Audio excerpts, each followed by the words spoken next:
It's the Esoteric Eric Roberts podcast, and we're going to be talking about Depth Charge from 2008. You there, Roy? Yes. Did you watch this film? Not in 2008. I didn't know it existed. Me neither. Apparently, it premiered on Spike TV, which is now known as the Paramount Network. It was made, I guess, 2008 was a different time where cable stations and just stations in general were really trying to reposition and take a foothold in the HD market. The high def stations were new, and Spike TV had come out with a high def station for direct TV, and they made this movie for it. If I remember right, Spike TV was for a male demographic. Yeah, and I guess they must have made several TV movies over time. They did one with Walter Hill called Mad So's War that I watched one time. That was like a Irish gangsters in Boston TV movie that has pretty much no one you've ever heard of in it.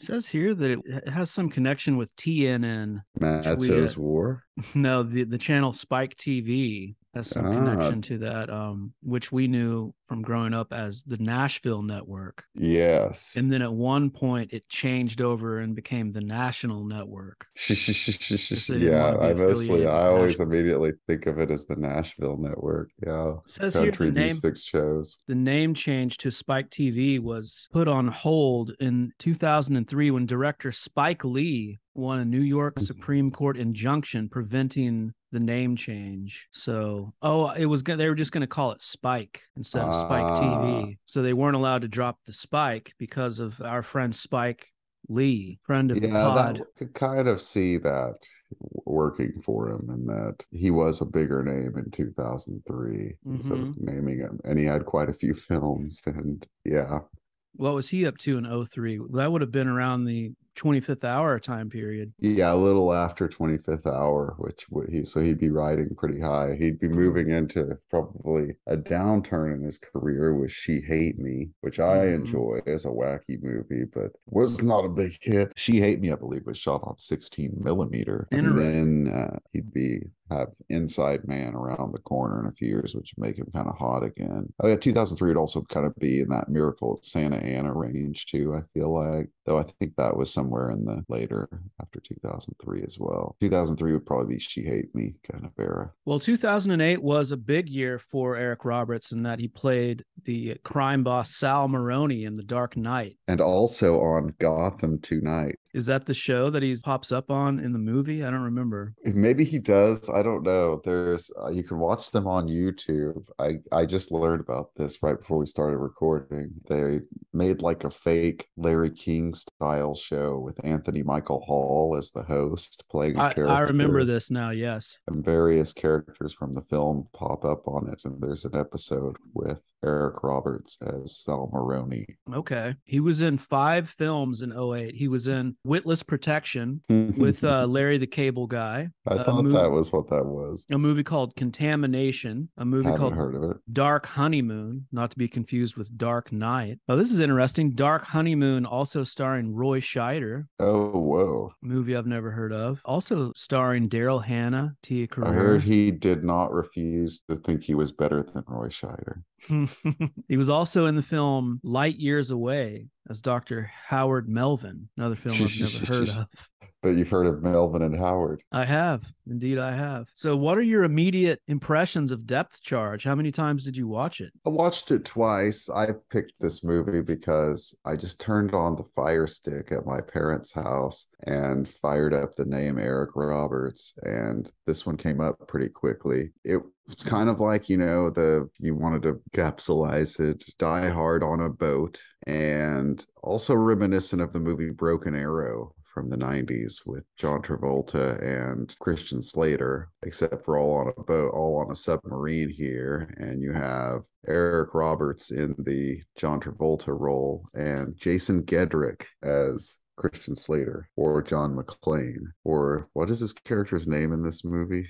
Doc? Jason Gedrick. Doc. He's the ship's doctor. Yeah, I forget his full Raymond name. Doc Ellers. But yeah, they mostly call him Doc throughout the movie. Yeah, I would describe Depth Charge as Under Siege Underwater. Nice. If I remember correctly, Under Siege is just a boat, right? Yeah. think so. Do you like submarine films? It just depends. I don't watch a lot of them. I love Hunt for Red October.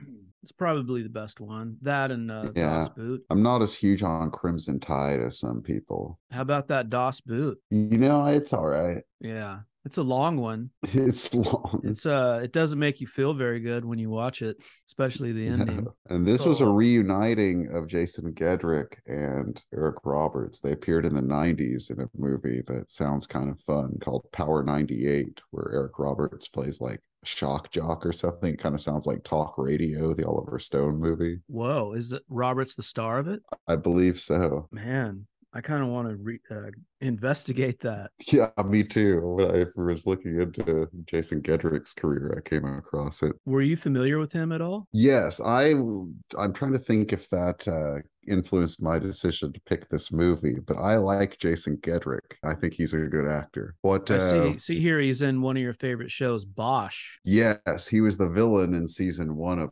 Bosch. It's kind of a corny role, but he's quite good in it. I mean, he looked very familiar to me. I wouldn't have been able to name him. His big claim to fame still to this day is that he's the kid from the first Iron Eagle movie. Oh, okay. And then it seems like he bounced around trying to find the right projects. He's been in a trillion canceled TV shows. He was the TV version of Donnie Brasco, which I never saw. He was a compulsive gambler on season 1 of Luck, which was a great show, but got canceled because of the horses. He was the lead. He was like the Michael Corleone of the Last Dawn miniseries and the Last Dawn 2 miniseries, which is notable because if you can watch them both on YouTube, both Last Dawns, and Last Dawn 2, which aired at least in the United States on CBS, has crazy gratuitous nudity of boobs in it at some point. And I was like, what? There's no way they showed this part on TV. How did it happen? But I don't know. I can't find any information on that. But certainly if you watch it, there is some boobs in it. Maybe some man ass too. Right? Last on 2 would be after the NYPD Blue man ass. That's right. Was it David Caruso's man ass? No, it was this guy. I think the same guy that was hanging out with the boob lady. There's a character in the film that I just saw the actress in Major League 2. I forget her name, but she plays like the daughter of the mob family, Jason Gedrick's sister. She briefly marries an action star that's like an Arnold Schwarzenegger, Dolph Lundgren analog, and he cheats on her. And I think you see his ass in one scene, then later you see him with this lady and you see her boobs. Well, there's definitely an actor in Depth Charge who is in Major League 2. That's right. And I watched all 3 major leagues. Wow. I never saw that third one. Me neither. I'd never seen it. I watched it 2 days ago. And Corbin Burnson, who is in this movie, is in all 3 major leagues. Only 2 other actors appeared in all 3 major leagues. Can you think of who they were? Only 2 other actors? Yeah, they lost people every movie. Wesley Snipes didn't come back for part 2. Oh, then in part 3, almost no one came back. How about the guy that played the voodoo you guy? Immediately nailed it. He is one of the people. Dennis Haysbert as Serrano is in all 3 movies. I feel like we've talked about him on this show. He's been in other stuff, right? He was in Heat and 24 with Kiefer Sutherland. All right, so I got him. Who's the other one? Charlie? He's not in the third one, right? It's Bob Uecker. Classic. The third one, third one is Back to the Minors, and it stars Scott Bakula as a minor league pitcher who becomes a minor league manager and gets into troubles with the big league team that is, I guess now at least partly owned by Corbin Burnson, and Corbin Burnson owns the AAA team, but it's not the Cleveland Indians in part 3. It's the Minnesota Twins, and the evil coach of the Twins, which is funny that Major League Baseball signed off on these movies, because in the third one it's like the entire major league team is the douchebags and the minor league team is the cool thing. But the manager of the Twins is Ted McGinley. So you have a weird thing where Scott Bakula is against Ted McGinley. very similar actors in my head. Ted McGinley, also from Revenge of the Nerds. Yes, and tons of TV. Damn. In the first one, Corbin Burnson doesn't, he gets stuff to do, but he just kind of plays like a curmudgeonly part. The second Major League is a terrible movie. However, he's quite good in the second one in playing a wackier kind of character. He gets more comedy to do, and he's pretty good in it. He's actually maybe the biggest bright spot of part two, he and Bob Uecker. You know what else Corbin Burnson did in 2008 besides Depth Charge? LA Law, the movie? Perhaps, but other than that, in 2008, Burnson and his family appeared on the ABC show Celebrity Family Feud, defeating the Margaret Cho family before losing to the crew from American Chopper. USA. Yeah, American Chopper, USA. Kevin Costner was in 3 baseball movies. We were talking about Field of Dreams last time, but also Best of the Best coach James Earl Jones was in 3 baseball movies. Because you thought of The Sandlot, but then I was thinking he was also in Bingo Long and his Traveling All-Stars. Oh yeah, I've never seen that one. That's the one about the Negro Leagues. It's hard to believe Robert Altman never made a baseball film. It is. There's like a nice football game and MASH. I'm trying to think if he's done any other like sports things, but that seems like right up his alley. A big, crazy, wacky, colorful ensemble. Team. Yeah, it really does. You know, John Sayles does a lot of ensemble movies and did my favorite baseball movie, 8 Men Out, which also had Charlie Sheen and maybe came out the same year, the year before Major League. Well, there was an maybe insane number of baseball movies in that period. There were. Has Eric Roberts been in a baseball film? I bet he has. I'll bet he has. And in all the 700 credits, there's got to be a baseball one in there somewhere. And he looks like he could be a baseball player. Yeah, he definitely does. He could have been in his younger days. Well, let's get right into the plot here of Depth Charge from 2008, which premiered on Spike TV. We have some classic made-for-TV budget submarine CGI going on, which was okay. It wasn't too distracting. Oh man, I watched the beginning of a bad submarine movie, or at least it wasn't grabbing me at the beginning. I watched 15 minutes of Down Periscope. Oh yeah, with Kelsey Grammer. Yeah, which was also by the director of Major League 1 and 2. I have no memory of that movie. I saw it at the theater and really didn't remember it either. Yeah, I get it mixed up with like Sergeant Bilko's, same time period, same subject matter. I didn't see it, but I get it confused with the McHale's Navy movie starring Tom Arnold. Yeah, that too. The main submarine in this story is the USS Montana that we see in the very beginning here, and we are told that it's an Ohio-class submarine, a stealth prototype, and that they are 45 miles west of Iceland. So we have some nice footage of the crew looking very busy in this submarine set, running around with the standard score that you get for a movie like this. Did you find, and maybe I was just thinking about this while I was watching because I read that it was for the DirecTV high def channel, that sometimes the movie was just overly busy, just constantly trying to have things on different depths of field going on? I mean, I thought that about it when I was watching it, not necessarily visually, but just story-wise. There's the part, busy story. Visually, there's a part later where the president is in his home in Palo Alto, which we'll get to. Yeah. And there's just like a Secret Service guy or something just pacing around outside a window in the background. And I was like, there's no reason for this guy to just keep pacing except for to remind us that we can see in the background. The first character that we meet is Petty Officer Persaul. I forget his first name, but he's always referred to as Persaul. Yeah, he is played by Chris Warren, who I think his big claim to fame, Chris Warren's, is that he was in all 3 High School Musical movies. As Zeke, did you ever see High School Musical? No, just a few parts in passing. How about you? I've never seen a frame of it, but I did read a 40,000 word review of the first movie. Oh my gosh. It was funny. That's a lot of words. It was basically reading a book. It had some words on Zeke. A lot of TV work from this actor. Looks like he's currently on a show called Sistas, Sistas. Oh yeah, I think I've seen a commercial for that. Never heard of. So yeah, we meet this guy. He's getting stitched up by the Doc, which is played by Jason Gedrick. He's the ship's doctor. He's the ship's doctor. Persaul, there's some banter about how he wants a scar. because he wants to look cool for the girls. Oh yeah, and he needs to come up with a story about it. And so from this scene, we fly into this crazy, drugged out, effects laden moment. Yes. Where we meet Eric Roberts, who also, I think, gets second billing in this, if I remember right. Yes, he does. Beneath Gedrick. And then after that is what's his face, the guy that plays Persaul, has third billing. And then Corbin Burnson got fourth billing, I think. So he plays Commander Krieg, William Krieg. Yes, which did that remind you of Captain Queeg from the Caine Mutiny?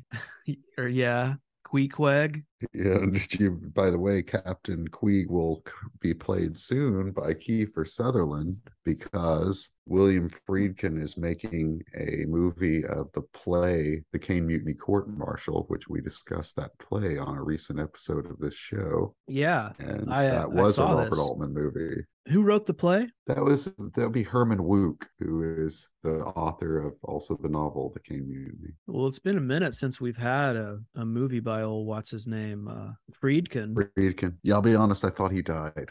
No, I've been kind of into him lately, watching like just him guesting on things. For some reason, he's buddies with Nicholas Winding Refn.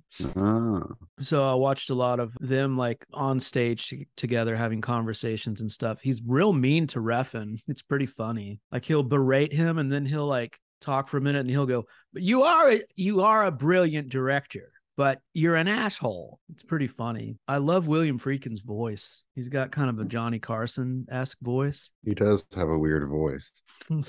I met his son one time. How did that go? He was in love with my girlfriend. It was pretty fun. He was a gentleman about it, but I could tell he was smitten at the time. Oh, so when you said it was fun, you didn't mean you got into some six Mark of the Beast?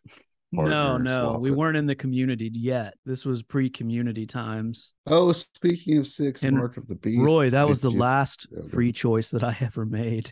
It was the wrong one. Speaking of six Mark of the Beast, didn't you have some notes on that you forgot, or some information you found out? Oh yeah, there's two separate cuts of it. Was that what we were discussing? Yes. Yeah, there's like 15 extra minutes of the movie, or maybe even less than that. If I remember right, it's way more violent. Like the scene, some of the stuff where they cut away when they massacre people with guns, they actually show it. Did you see Roberts get massacred or no? No, that seems like it was designed to be off screen. Yeah, I skipped to that part just to see, but no. And there was there's no extended Roberts in it either, which also made me sad. Did you think of any examples of movies where a character died off screen and then didn't come back? You know, I was gonna think about that, but I forgot. I thought of some contrary examples because I watched the remake of Man on Fire, wherein they tell Creasy and the family that Dakota Fanning died. Mm-hmm. And you wait like forever in the movie to where you pretty much do think she died, and then she's alive at the end. And there was the very poorly done movie Widows, wherein Liam Neeson allegedly dies in like a bank holdup getaway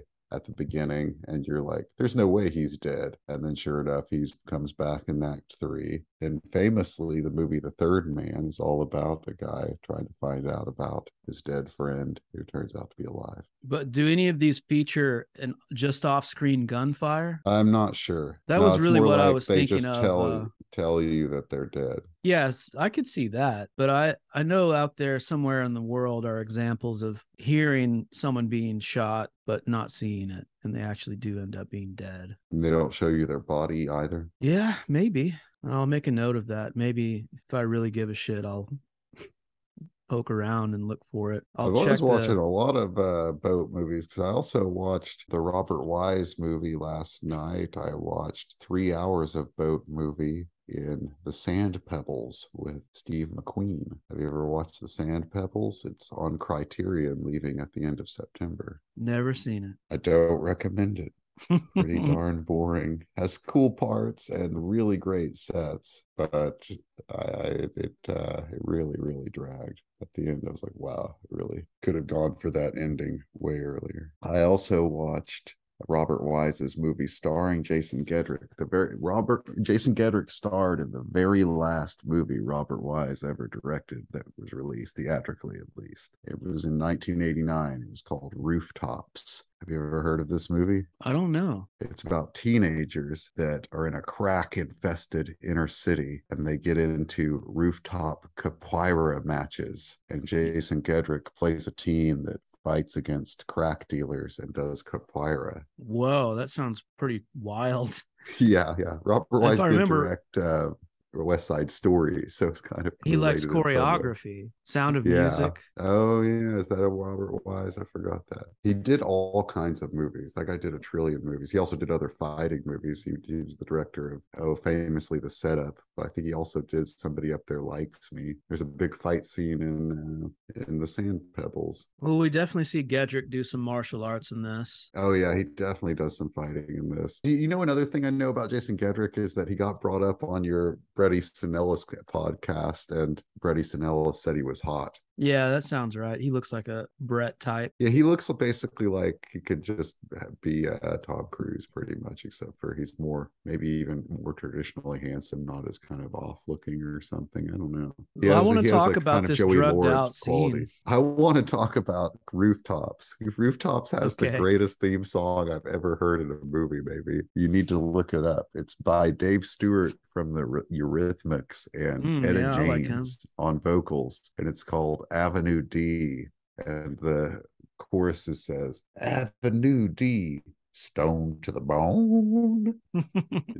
What year is this from? 1989. Whoa. And it's kind of like all colorful, like Steven Spielberg's Hook. Or Robert Wise kind of reminds me of Steven Spielberg. From the same era as Newsies. That sounds like a pretty good song, Roy. Stone to the bone. You know, it's funny talking about that director's son that tried to steal my girlfriend. I was listening to the song Jesse's Girl today. Do you like that song? It's not one of my favorites. It has one of the funniest lyrics where he says probably moot. But the point is probably moot. Yeah. So when I was listening to it, I was thinking it would be funny if Rick Springfield wrote a follow-up to it called My Girl, and it would be told from the point of view of Jesse and how he feels about his best friend horning in on his old lady. Get away from my lady. What if he doesn't like her? And this would be a blessing to him if his best friend would. Or what if there's a community type situation, which is what I'm going to refer to all polyamory or threesome situations now. I'm going to call it community. Oh, I think they're those community types. Jason Gedrick also starred in a movie called Bedrock with Kiefer Sutherland. I think maybe also in 1989. Do you think Rick Springfield listens to the EsotEric Roberts podcast? Almost certainly. But in this movie, Promised Land, there's an actor named Googie Gress. Okay. Who's been in tons of stuff, but just that name was holy cow. That's a weird name. Googy? Yes. Googie Gress. Googie Hauser, MD. So we were talking about Eric Roberts as Captain William Krieg taking pills. I forget if this is where we see the pills in the little baggie, or maybe they're just scattered on a tabletop, but there is some baggie action that comes. Oh yeah. At some point, but yeah, we don't really know what's going on. It just seems like he's a guy with a substance abuse problem. Yes.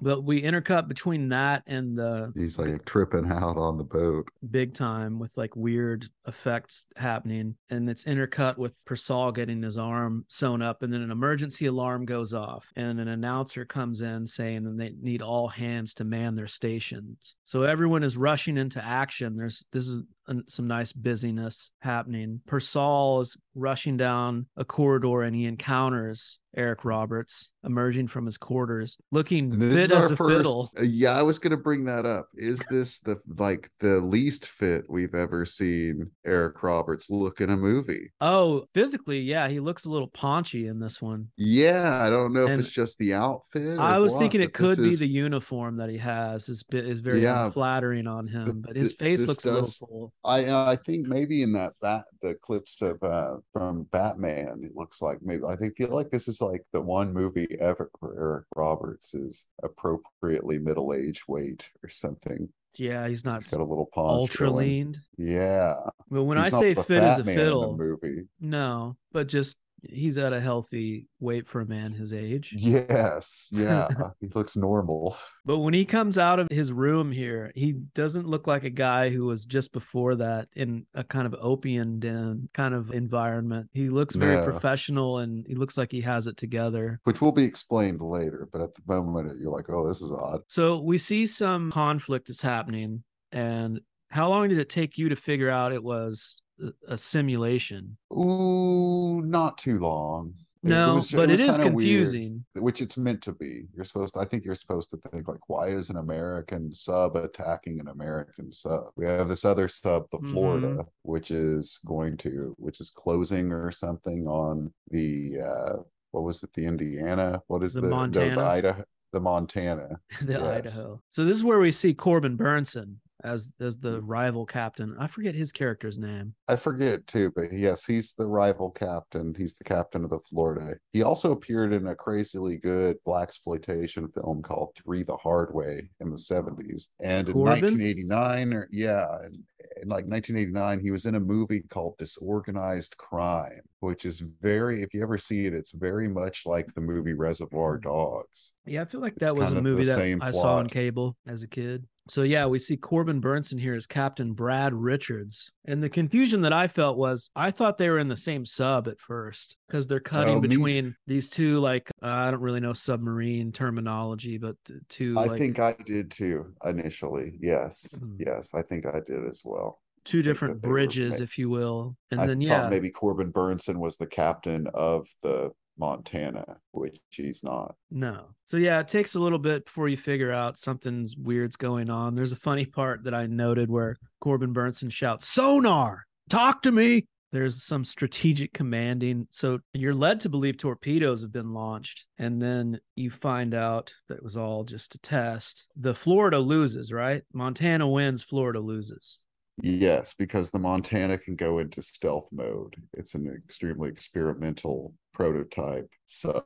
Yeah, it's not fully explained, but it's almost like a cloaking device. Hides the submarine from sonar, radar. I don't know. Does radar work underwater? I think Probably. that's maybe more the domain of sonar. Roberts is not the captain. No, it's this other He's the dude. commander, one of the commanders. The captain is the actor's name is William Allen Young, plays Captain Daniel Lewis, and Yeah, he's going to Daniel be Day-Lewis retiring. is going into that good night of retirement. Yes. Corbin Burnson wishes him a happy retirement. Mm-hmm.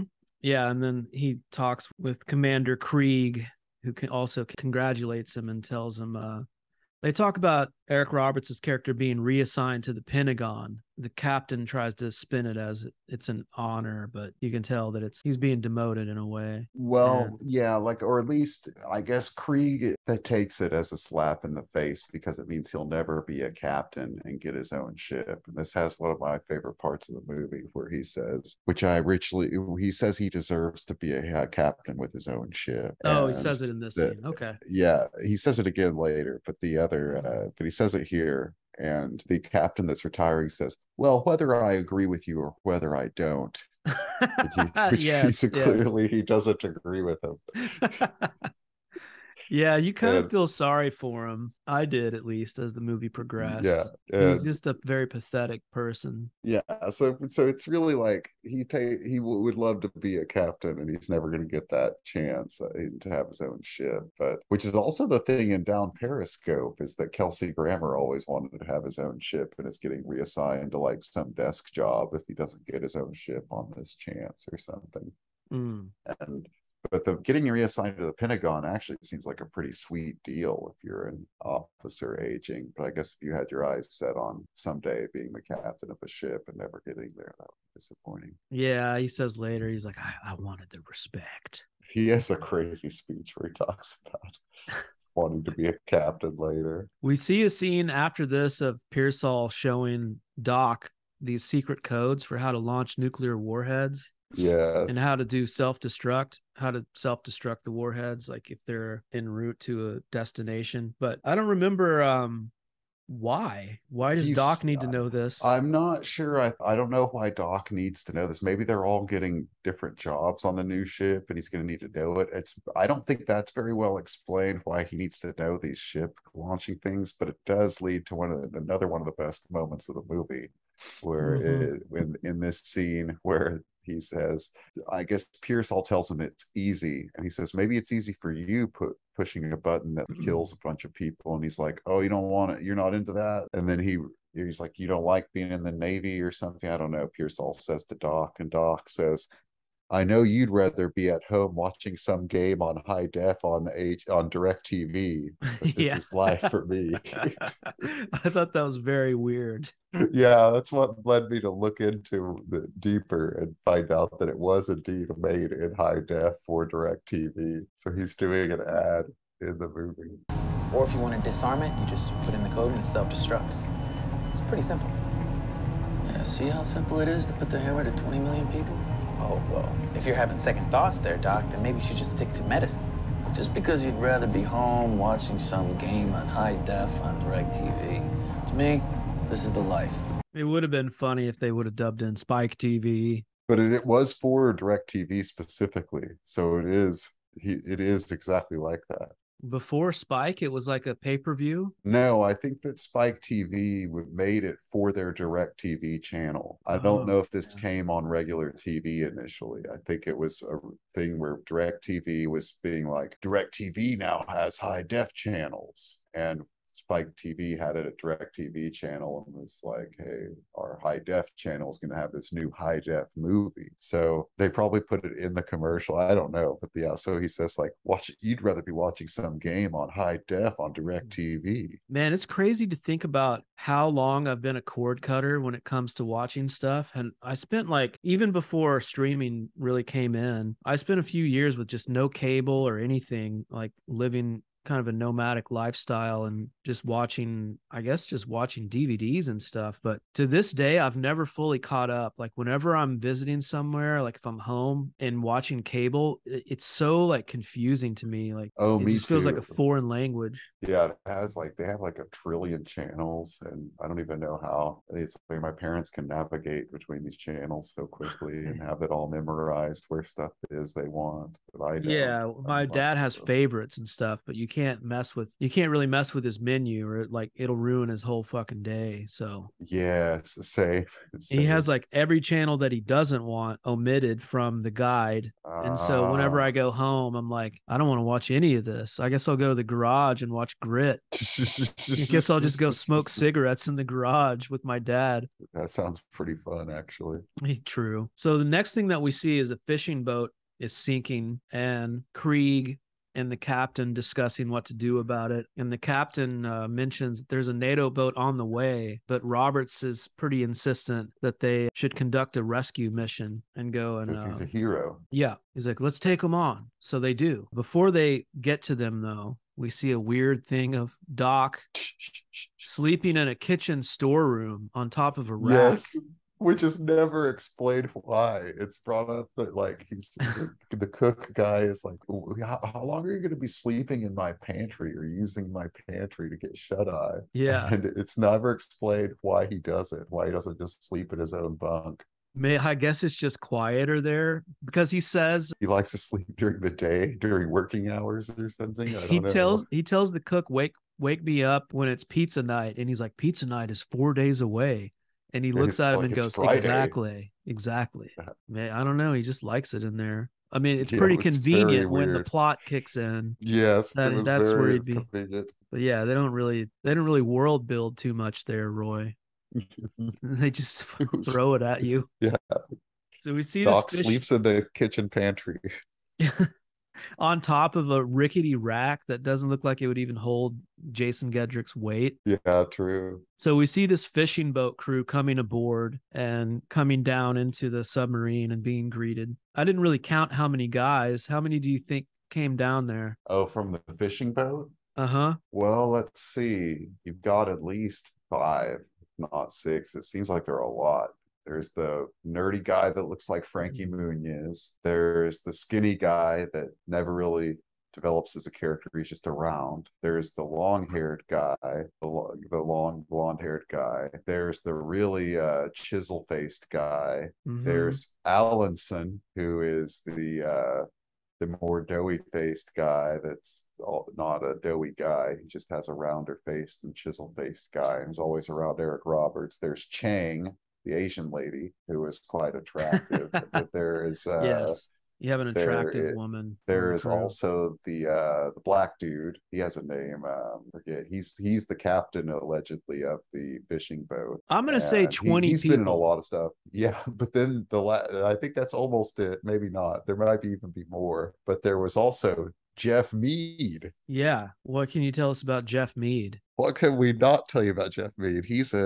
As Rosen, he's a Eric Roberts all-star. He was in the Rebels of PT-218, and he also wrote that D-Day Battle of Omaha Beach that Eric Roberts wasn't in, but was by the director of Rebels of PT-218. But he was one of the main people in Rebels of PT-218. Yeah, he looks familiar to me. He was like the ensign or commander or something on the 218 in that movie. Oh yeah, the ensign, something that I kick myself for every day of my life. Yeah, I know that face. Yeah, I know that Jeff Meade face. As soon as I saw him in the movie, I was like, holy smokes, is that Jeff Meade? Yeah, I don't know. I didn't notice him in this. I was taken aback by the chisel-faced guy. Yeah. He seemed more familiar, but it seems like he could just be any one of a trillion chisel-faced guys in the movie. The black dude, Diobia Apari, he's been in tons of stuff. He's in Wrath of Man, that is the newer Guy Ritchie movie I liked, but he's been in tons of stuff over the years. Well, including in Moulin Rouge, he played Le Chocolat, which seems damn. I have a Hershey's milk chocolate right here in front of me. I'm a real fan of the Hershey's dark chocolate bar. Yeah, I like the dark chocolate the most. Well, I wondered about the number of people because it's kind of important in that as soon as these people are welcomed onto this tiny submarine, they all pull guns on the crew and take everyone hostage. And it is instantly explained that Krieg is in league with them. They start to march everyone out. Krieg just says he's going to kick them all off, right? Yeah, he wants them all kicked off onto, I guess, the fishing boat. Yeah, that they rescued is now they're going to be marooned on it, which somehow Persaul is working in some lower depths and is not among this crew. He's doing some kind of maintenance work down underneath the walkways. You see him see people being marched above him on a walkway. And then, of course, Jason Gedrick, the doc, is asleep in the pantry. If I had it my way, I would retitle this film Walkways, because, we see a lot of them in this movie. Endless Sub. Endless Sub. Like, how big is this thing?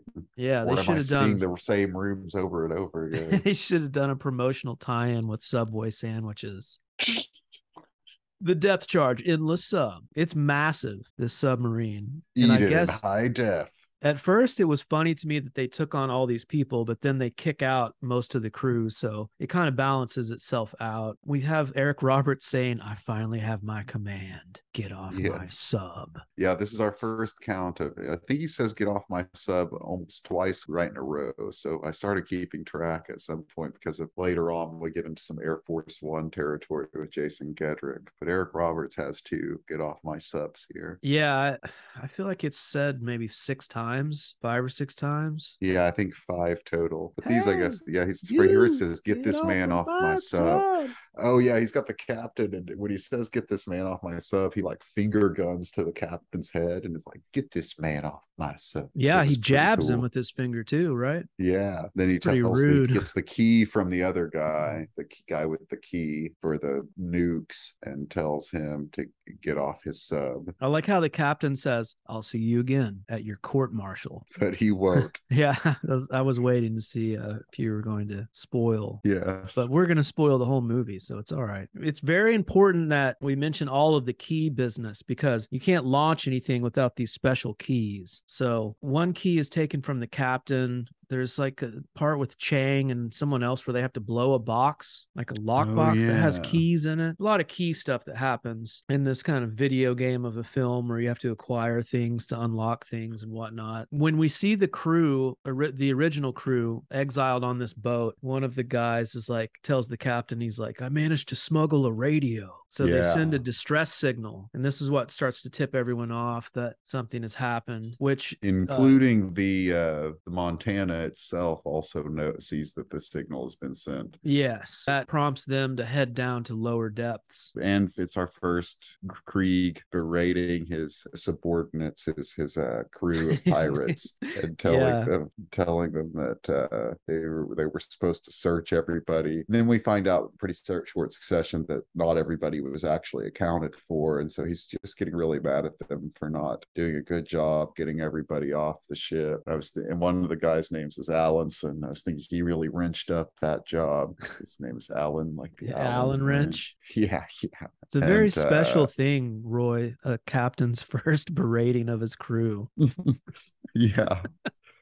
And we have so what happens, I guess, to spoil, is that because they left that radio on, he decides to kill them all, to kill his old crew, have them blow up, shoot torpedoes, and blow up that fishing boat with all the old crew on it. How do we see it, Roy? I don't know. We don't see it. No. It's not shown. I guess you're right. It's not shown, and they all, ostensibly, they all perish. Don't we see the ship's thing disappear? Oh, but here was also a confusion. Do they blow up the fishing ship, or do they blow up the NATO ship? Because I feel like later on they mentioned something about the NATO ship being blown up. They blow up two ships. But you might be right about this. This could qualify as you think they're going to come back because it wasn't shown. However, I would argue that all of those characters were so minor that it is a case in which I never thought they were coming back. So your argument is that when that happens, it's usually with somebody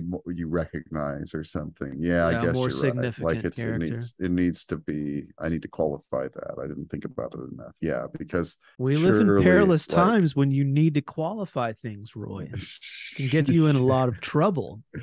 Yes, you're right. Yeah, I think it is more like when it's somebody recognized. In war movies, people are killed off screen in droves, but in this one, these are characters in the movie who we don't see die. But I did never think they were coming back. In the middle of all this, Doc wakes up, and I forget what wakes him up. Not the smell of pizza, I'll tell you that. No, it's some kind of noise or something. But when he wakes up, we get a reaction shot of him waking up, and there's many times where I thought Jason Gedrick was really good in the movie, and he didn't go over the top with the sleepy face waking up. Just a little bit of hint of sleepiness in his face. Mm-hmm. As asleep as you can be on the top rack of a rickety submarine. Yeah, it's not like he was blinking or rubbing his eyes rack or something. We see some more stuff of Persaul down below the grating, which it's funny. In the trivia of this on IMDb, there was had to have been some submarine geek or somebody who had been on a crew of a submarine who pointed out all of these discrepancies. And one of the things that he said was, there are no grates like barbecue grills anywhere in a submarine. Among other things, he talked about the lights, the hazard lights that are always flashing. Said those were wrong. I can't remember what else he pointed out. It was cracking me up. Yeah, there were a lot of barbecue grill grates in this movie. The tons of them. It was reminding me of Aliens, all the great work in Aliens of Sigourney and Newt down below hiding. Great movie. It's a great film. The next big scene, which is one of my favorites, is Commander Krieg addressing his own crew via intercom, saying they're going to hold Washington, D.C. ransom for $1 billion. When he says $1 billion, he says that on camera. Then it cuts to a shot of somewhere in the sub, them hearing him, or just his voice being broadcast throughout the sub, and he says billion, that's billion with a B. Mm-hmm. And I wondered if that was added in post, because it almost sounds like he says million, and I don't know. I wonder if they were like, no matter how many times he says billion, it still just feels like people might be confused. He says something about, what does he say? He's like, that's enough money to live out all of your dreams, something to that effect. But I mean, you think about it, you cannot live comfortably after you've performed like an insane act of terrorism against the United States. Like, where's he going to go and what's he going to do? I don't know. Find somebody to put him up, I guess. Go live That in a becomes a cave with question Osama. later in the movie too that I have. I mean, if you have a ton of money, surely if you can get away with this initially, then you can. I don't know. The answer is I don't know. Yeah. It is a lot of cash. I guess you ditch the sub at some point and get on a life raft and rendezvous with somebody. I don't know. My imagination was drifting, taking me to weird places as I was watching this, imagining how this was going to work out for him if they got the money. But the next thing that we see is, well, chronologically, the next thing we see is the boat being hit with the torpedoes. We don't visually see it. We see it on that screen, the computer screen. But we meet the president of the United States. I believe he's aboard Air Force One, right? He's on a plane. Yes, with a hilarious CG shot of a fake Air Force One. Is there like an establishing shot? I don't remember. Yeah, there's an exterior establishing shot of Air Force One. So it's Barry Bostwick as the president. Mm-hmm. Do you have any thoughts on Barry Bostwick? Of course, Barry Bostwick is a very Eric Roberts-y kind of actor and Corbin Bernsen, who's just been around for a long time, is in a trillion things. He's been around since the 70s, not just the 80s. I've never seen some of the things he's really known for. Like, I think he was maybe the hero of Rocky Horror Picture Show. Mm-hmm. And the hero of Megaforce. I never saw either of those, though maybe I've seen Megaforce and don't remember it. I watched Rocky Horror for the first time last year. Oh, really? How'd you like that? I'm a little too old for it now to have any feelings about it. Never even really had much of an urge to see it. I was curious at some point, but then I don't know, just never watched it. And then I did see the TV show Spin City some, in which he was the mayor. So he's been promoted from mayor to president here. That's right. Also, he has played President George Washington before. Oh, yeah. I think that was one of his big things in the 80s, is that he played George Washington in both a miniseries and then later a TV movie. Mm-hmm. With Patty Duke as Martha Washington. Whoa. Identical cousins. Whoa. Roy, it says here David Duke says George William Fairfax, but we must note the S at the end of the Dukes. Yeah. It's not that David Duke. Sorry, or listeners. Patty Duke's dad. Mm-hmm. Whoa, David Dukes. So yeah, unfortunate name. I don't think they ever even tell you the president's name, do they? Oh yeah, it says here President Taylor. I don't even remember getting a Taylor, but me neither. I do remember that when they tell him about it, they said like something about the Montana, and he immediately knows that the Montana is the stealth thing. He's like has everything memorized about this craft and its mission. He's like, oh yeah, that's the stealth secret prototype submarine, right? It's like, wow, the president's really on the ball. Yeah. So my theory is that was Bostwick's idea to put all that in there, because Bostwick is a submarine enthusiast. And also Bostwick is the guy with all the complaints, the technical complaints on the IMDb goofs page. Something about Barry Bostwick, the way he looks, makes me think he has no complaints in life ever. Yeah. I was just looking at a picture of him cracking up. He looks like a guy whose life has treated Barry Bostwick well. Yeah, he looks like pretty much like Jimmy Buffett or something, Jimmy Hagar or something. It's some very white choppers, big white choppers. This guy's happy. I wish they would put Barry Bostwick on the $1 bill. Even as the president in this, while dealing with all of this, like, life and death situation and major catastrophic potential events, he almost seems like he's acting in a comedy. He seems pretty happy and laid back in a weird way. His hair's a little wild and untamed, like a little bit of a wilder, less curly, Clinton-esque hair. So his collar is kind of untamed at times. I was like, man, I feel like his shirt doesn't seem quite presidential. I feel like that's their way of showing that he's harried. He's harried. I feel like when the Prez in this cinematic universe is chilling in Palo Alto, I feel like he lets loose a little bit. The collar loosens up and the hair gets a little crazy. Yeah, they'd have to establish that it's a presidential residence in Palo Alto, which I guess is just his character's thing. His character must just like Palo Alto. So that's not like a real thing where the president has a house in Palo Alto, I don't don't think. No, it was just a boilerplate ass movie house that They didn't have to have a set for. Yeah, they didn't for have the to do a White White House. House. They're like, yeah, let's just it's an emergency situation. Let's move into Palo Alto. Now, President Herbert Hoover did live in Palo Alto after his presidency, I believe. Whoa, I didn't know that. His wife had their dream home built there. You ever been to Palo Alto? Never been to Palo Alto. I'd like to go. You ever see that movie Palo Alto by one of the Coppolas? No, Gia isn't it based Coppola? on? Isn't it based on James Franco's book Palo Alto? Yeah, like a series of short stories that he wrote. No, I never saw it.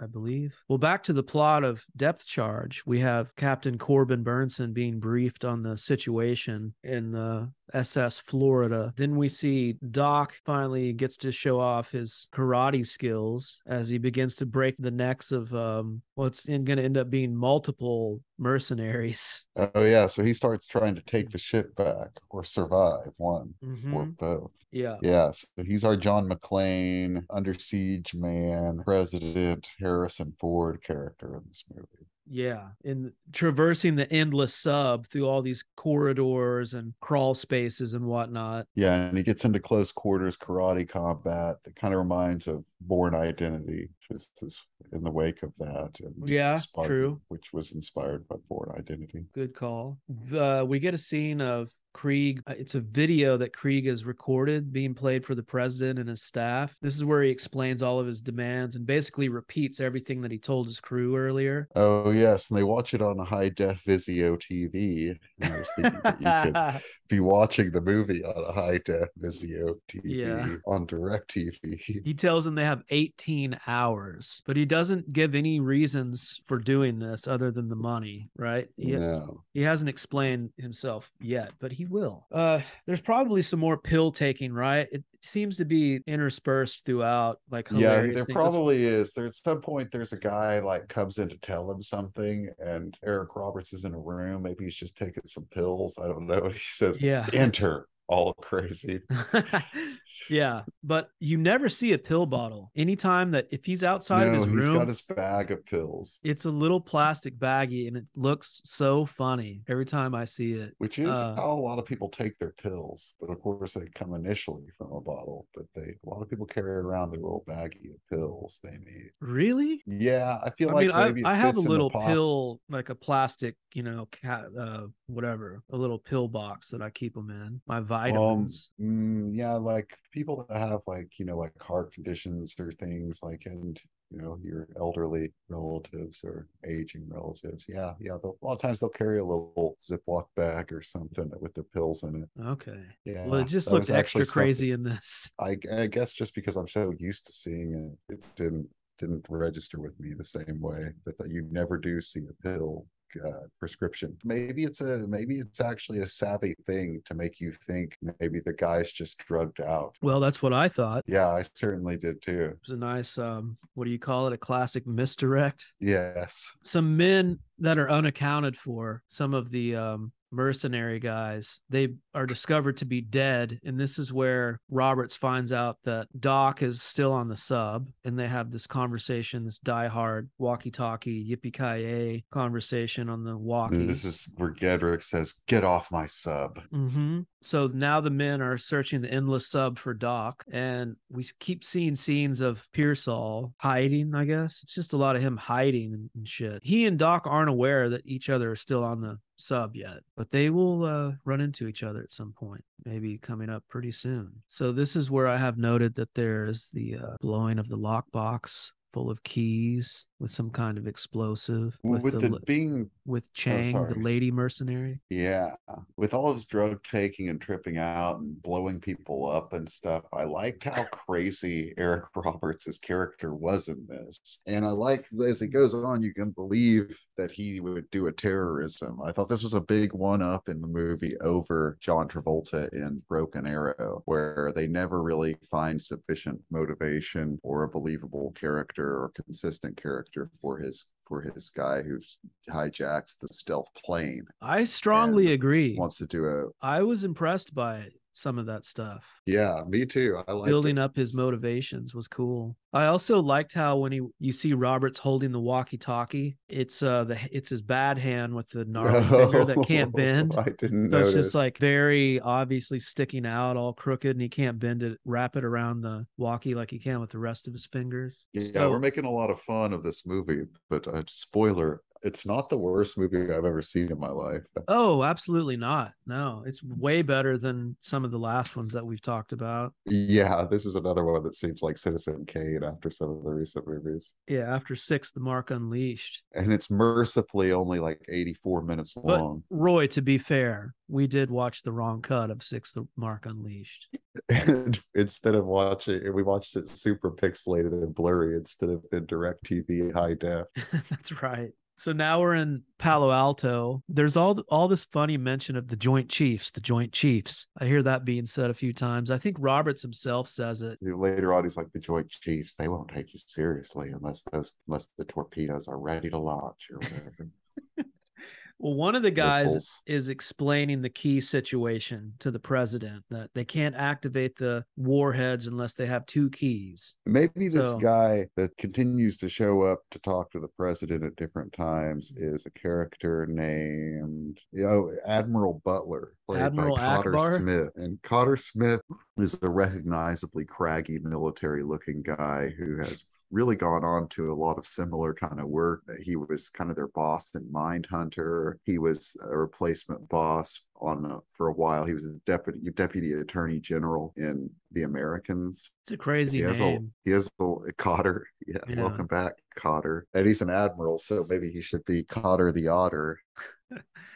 Yes. Here's another great scene right here, Roy, is the scene where Commander Krieg wants to give the president a little show, a show of force. Oh, yeah. And so this is where they launch a nuclear warhead. It comes right after the guy explaining the 2 keys things, which is funny because it's like, you can't do it without both keys. And then it's sort of like, haha, here we have both of them. And so they launch them. Now, this was kind of confusing to me, probably because this must be where they blew up the NATO boat. Well, or am I they're wrong? supposed to be launching it at the Florida. This is this is the way that I understood it, was that they were going to take out the other sub, Corbin Burnson sub. But I may have misinterpreted that because they don't take it out. They don't. And when they show them, that's almost like the reverse of what we talked about earlier, where it's like, yeah, this is where I started getting die. a real kick out of how psycho Eric Roberts was, that he's just like gonna kill people willy-nilly. Yeah, I don't know. I have in my notes that they launched it at the Florida, but maybe I wasn't paying. I'm known to not always pay close attention when I watch these films. Either way, detonation is confirmed, and we get a nice line from Eric Roberts where he says, "Nice." Then we see a hacker of some kind who's down below with his computer set up, and Doc attacks the guy. Nunez guy.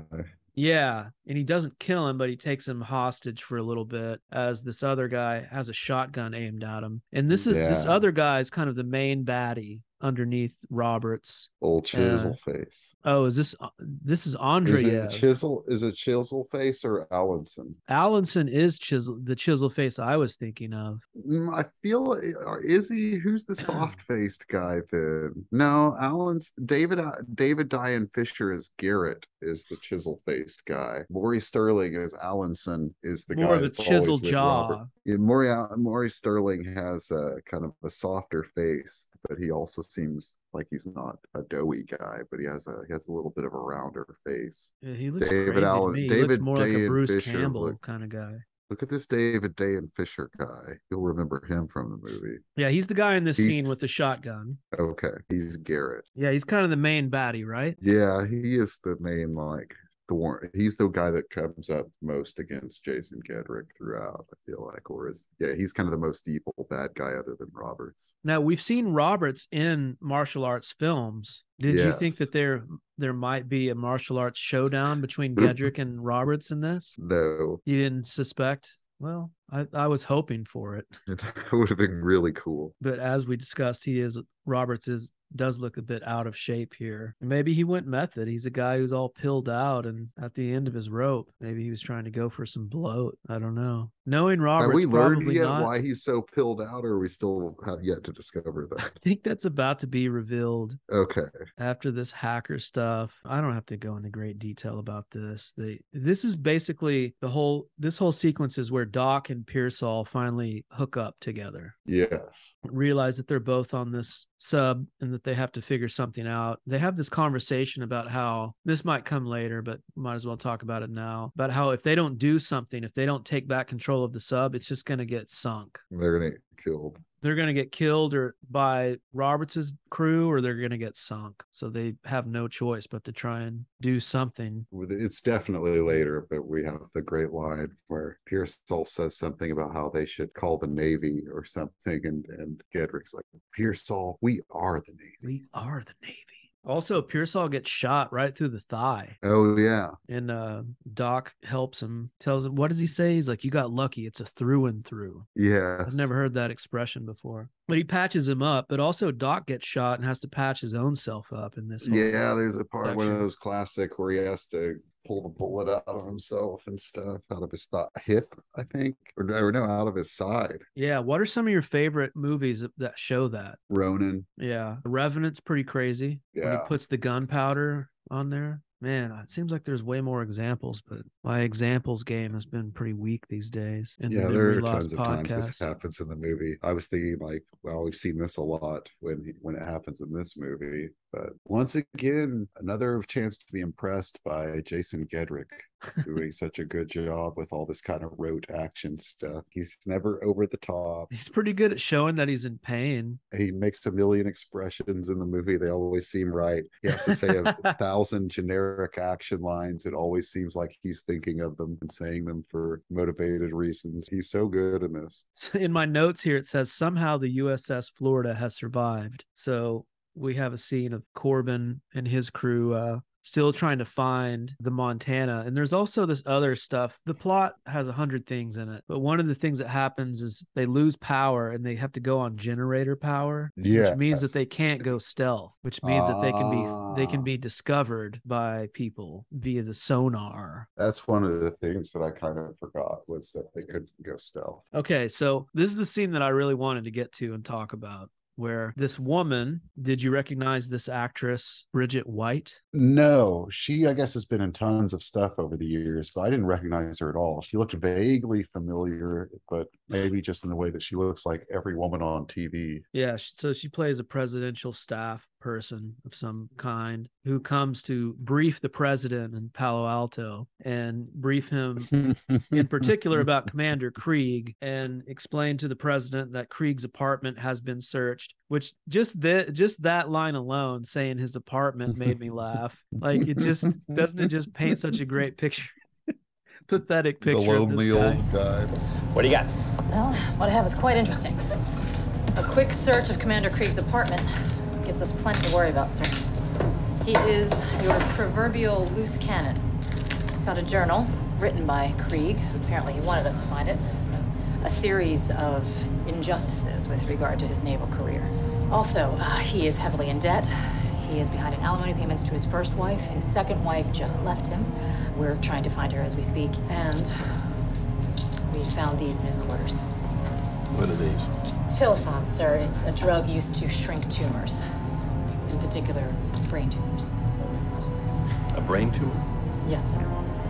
And one of the side effects of Tilphon is psychotic behavior. Yeah, she said they found a journal in his apartment with a list of injustices with regard to his naval career. She explains that, you know what else they said? That they say something about his first wife, but then they say they're looking for his second wife. And I was like, did he murder his second wife? Yeah. So on top of all that, the lady says that he's heavily in debt. He's behind on alimony payments. His second wife just left him, and they're currently searching for her. Yeah, she just left him and they're searching for her. I mean, I was dying in this scene. I was laughing out loud. So the last thing that she brings up is the prescription for his pills, which he does have a prescription for because he has a brain tumor. And they are tumor. She describes them as tumor shrinking pills, of which the side effects are psychosis. Psychosis, yeah.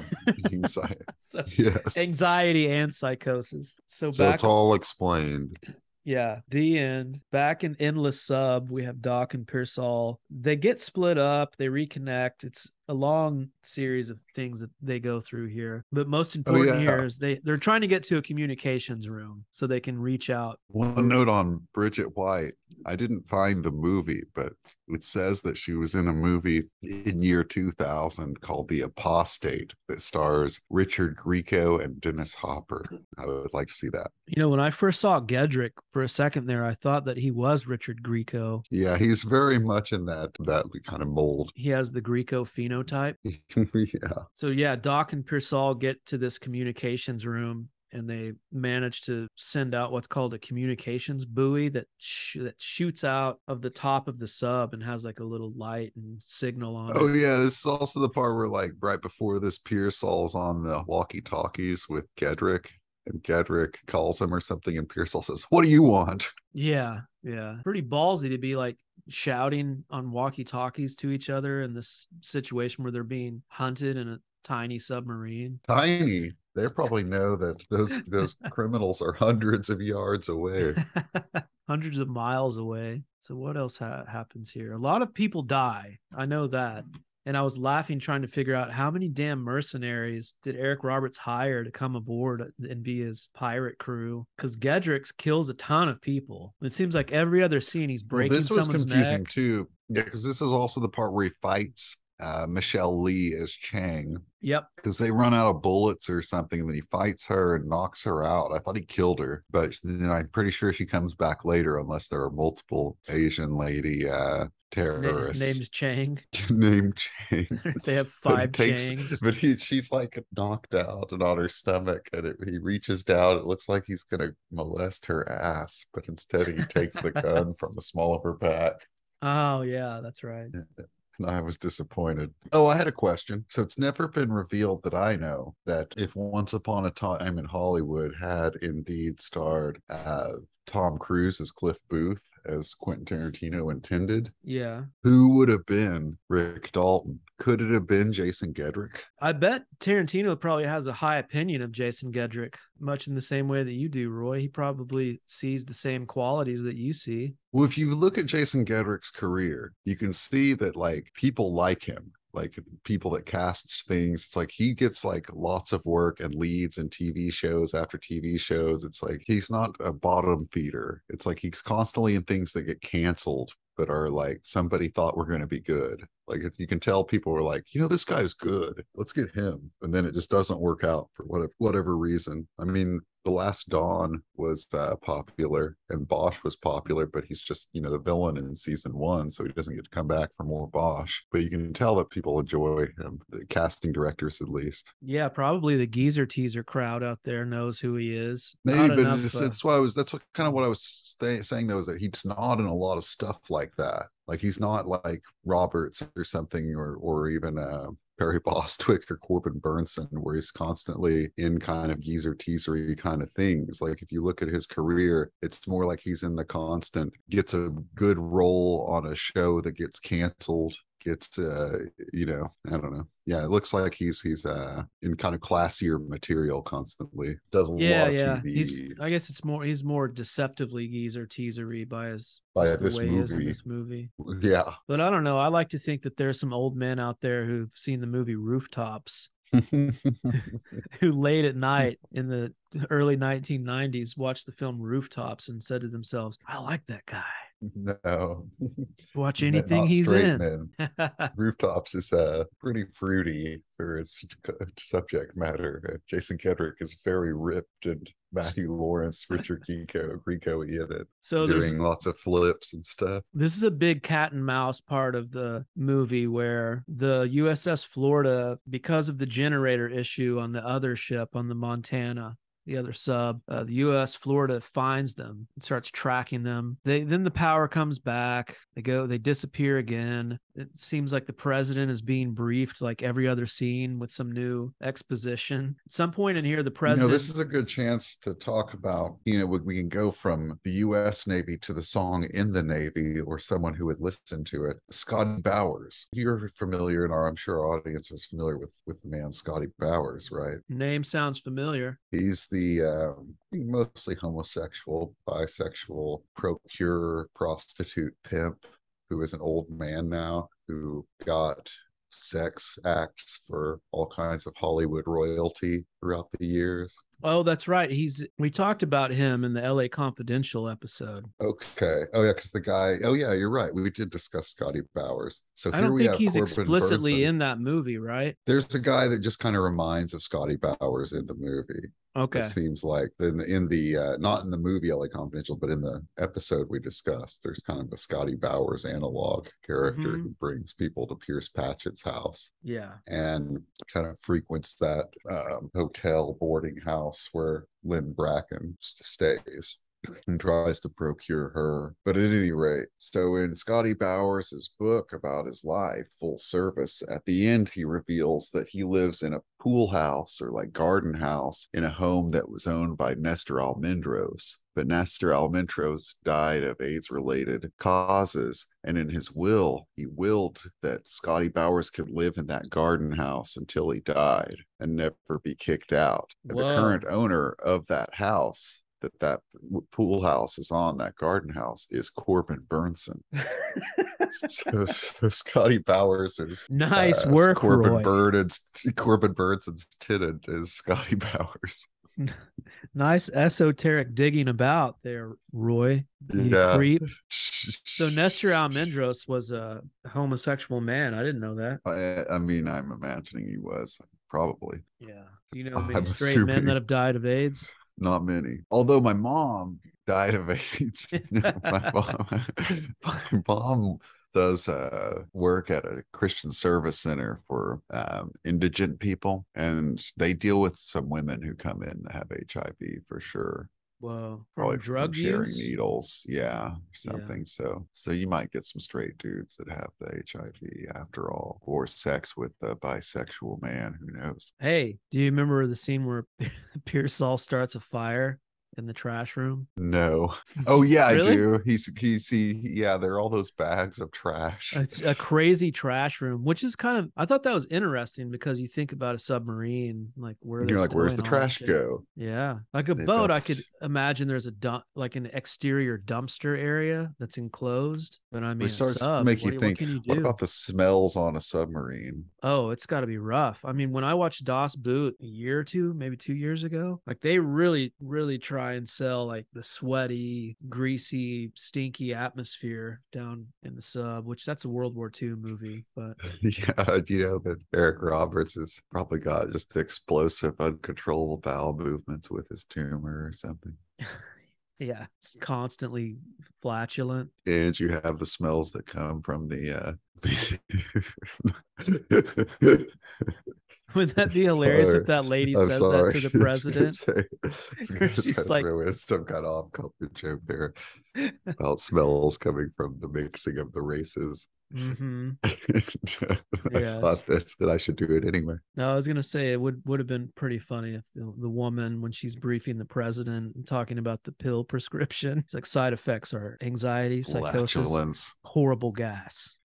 So what else happens here? This guy that I keep mentioning about the grading, he says, the deck is not graded like on a barbecue pit, and there are no crawl spaces that you could just go down into and sneak about in the sub. Yeah, it makes sense. I've never been in a submarine. Odd when it happened. No, me neither. But it definitely seemed weird. There's a submarine not far from where I live that you can go and take a tour of. It's like at a little naval base area. You can go. Maybe I should go check it out. I also know a man who converted his basement into a submarine, converted it into a movie set, like a crazy elaborate submarine set where they were going to make a web series about a submarine crew. I was about to say, that's pretty weird. Like, was he just to attach his basement and have it drill underground to get to water? Well, they didn't really. I think they shot a pilot that they never did anything with, which I can relate. I can relate to that story. Yeah.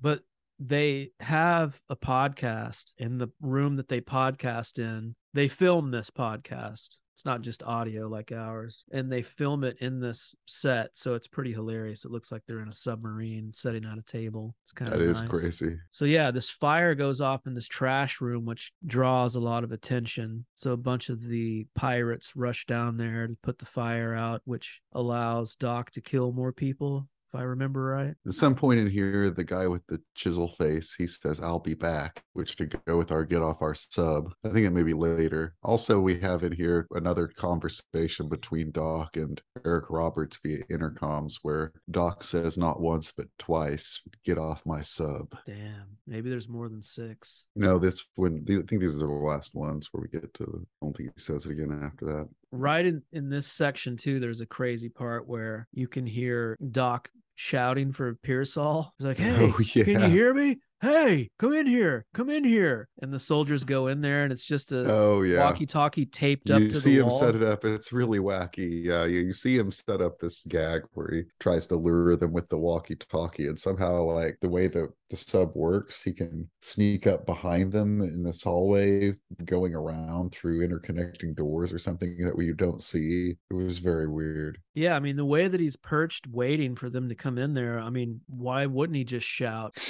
Draw them in there. I guess he had more of like a hiding vantage point to really like get them to be looking around distracted. No. He comes around their back. Like, they go down a hallway into this room. He he watches them go in there and then follows in and blasts them. Yeah, no, he just pops up. If he pops out at the other end of this hallway, they've just come down with a shotgun and just blasts them, or at least takes them hostage or something. I feel like he blasts them, though. At least blasts somebody. There's a lot of good violence in this movie. Do you struggle with claustrophobia? To some degree. Yeah, I don't like it. Not as crazy as some people. I don't like claustrophobia.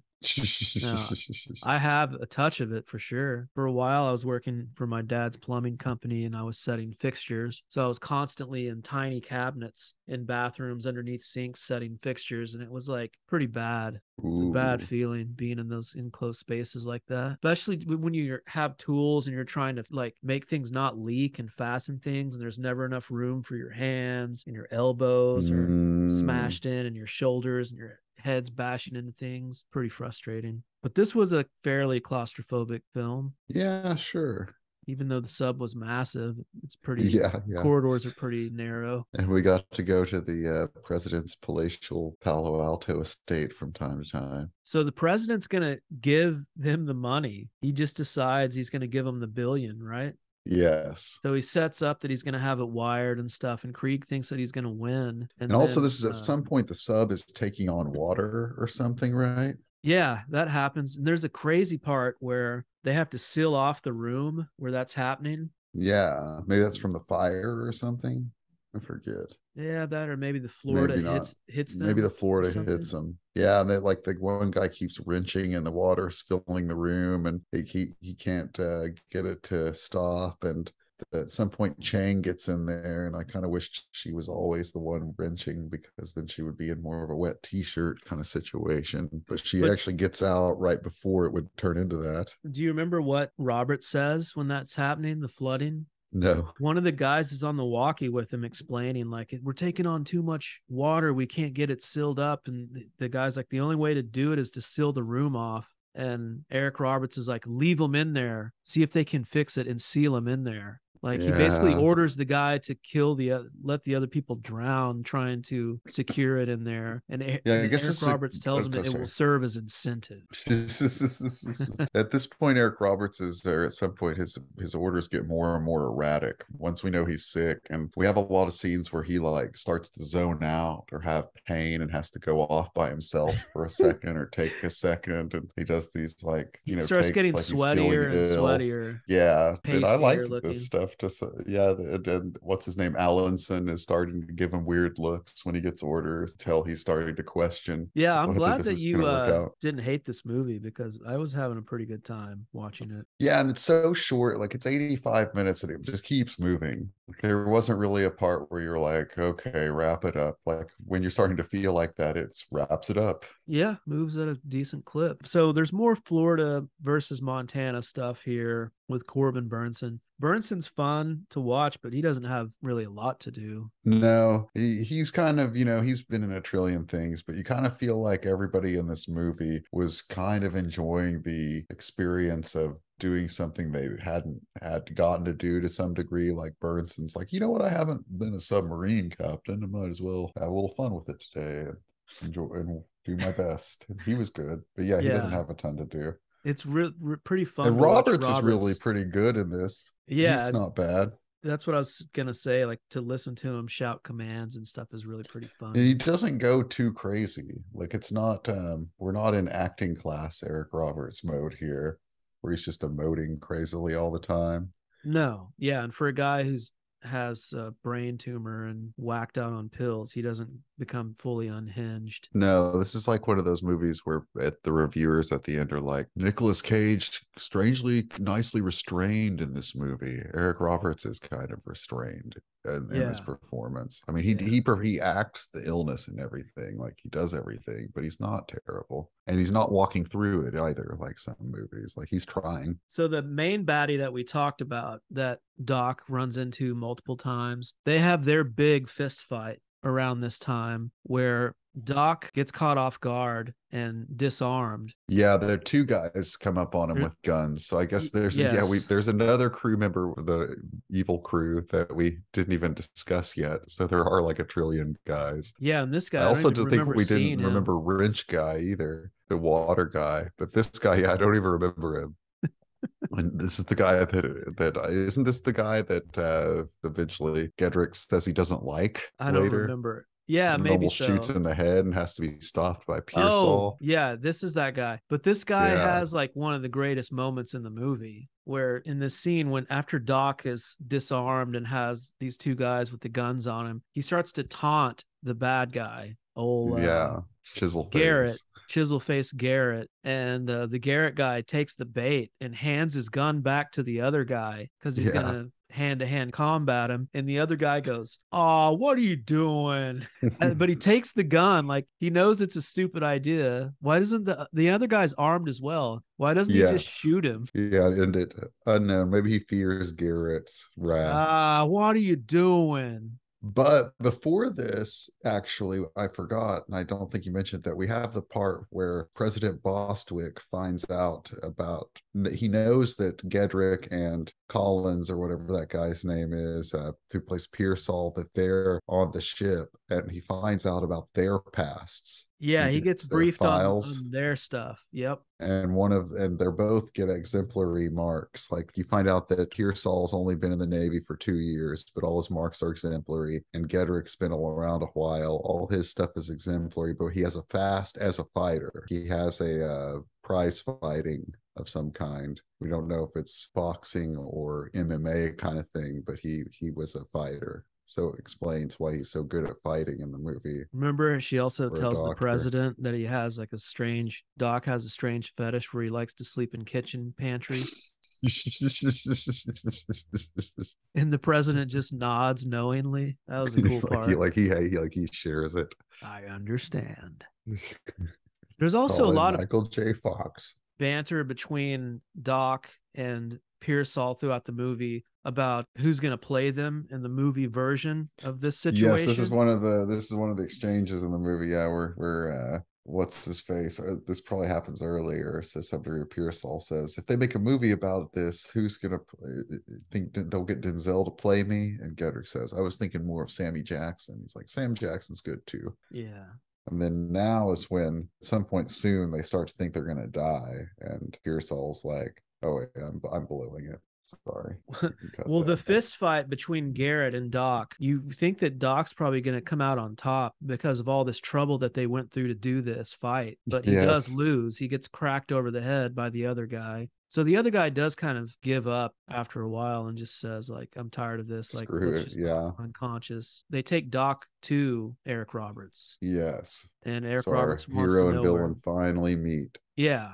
And Krieg wants to know where Persaul is. He says, I have no idea. Yeah, he does say that. Yeah. And then he says, I don't know, maybe this is just one of those classic scenes of Roberts explaining his motives to the hero. Yes, where he says this is where he talks about how he wanted to be and how the US has betrayed him. And this is like, we get some great madness here where his thing is that, and it comes up again when he's dealing with the president. Yes, where he's made his career fighting terrorism, and this is his ultimate terrorism fight because he's mad at the president and the president's predecessor for dealing with terrorists and negotiating with terrorists and kowtowing to terrorists. Yeah. And now he's the terrorist and the president is negotiating with him and going to pay him. That's I don't know if it's explicitly said by Roberts, but that's going to prove his point, I guess is what I took, is that Roberts, by getting $1 billion from the president and committing terrorist acts, is going to show the brokenness of the country. He also explains to both Doc and the president that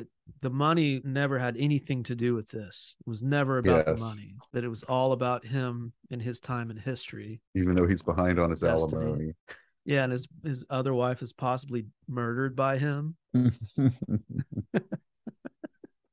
So it says here, power comes back in the Montana and they're back online. So they go back stealth again. This happens like 2 or 3 times in the movie. Yeah, Chang finally gets the power back up. Roberts also explains that he wants to keep Doc alive to bear witness to his greatness. So they go back into stealth and he mode. tells his co-workers, his co-hijackers, Allenson and another guy, when this is done, you're going to be the ones who have to tell everyone about it. I was thinking, what, they're going to get like the $1 billion divided up, and then they're going to write books about what happened. Yeah, like just more example of Roberts's thinking going crazy here, which I liked. It's tumor thinking, Roy. That's the tumor talking. It's like his motivations and thoughts are just scattered everywhere. So one of the mercenaries takes Doc and is going to lock him up, which we know this is a bad idea. Yes. Because he gets rescued by Persaul. And then the president talks to Eric Roberts again and tells him that they're going to send him the money within the hour. What else happens here? It says here, on the Florida, Captain Burnson gets word that everyone is standing down except them. And there's like a funny exasperation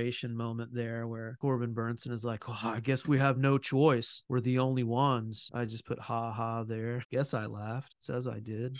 Maybe there's a line reading that was funny. Somewhere in here, Persaul gets his first kill. He shoots a guy and saves Doc. They manage to turn off something and kill the power yet again. So they go out of stealth mode. This whole movie, they're in and out of the stealth mode. This is where the flooding torpedo room thing happens. Oh, wow. So yeah, that was because of an exchange between the Montana and the Florida. Okay. After all this, we get this nice scene of Eric Roberts on the phone with the president. And this is where he gives this is the monologue that you kept referring to, right? Like a better version of what he told Doc. Yeah. He basically reiterates what he told Doc, but gets crazier. Anger at being passed over time and time again as commander, angry at the policies. So yeah, he has a funny line here where he's maybe when he's talking to Doc, actually, where he says that he was never given a command of a ship, which he richly deserved. So after this is where he really ramps it up into insanity, and he orders, I believe, Allenson, right? Yes.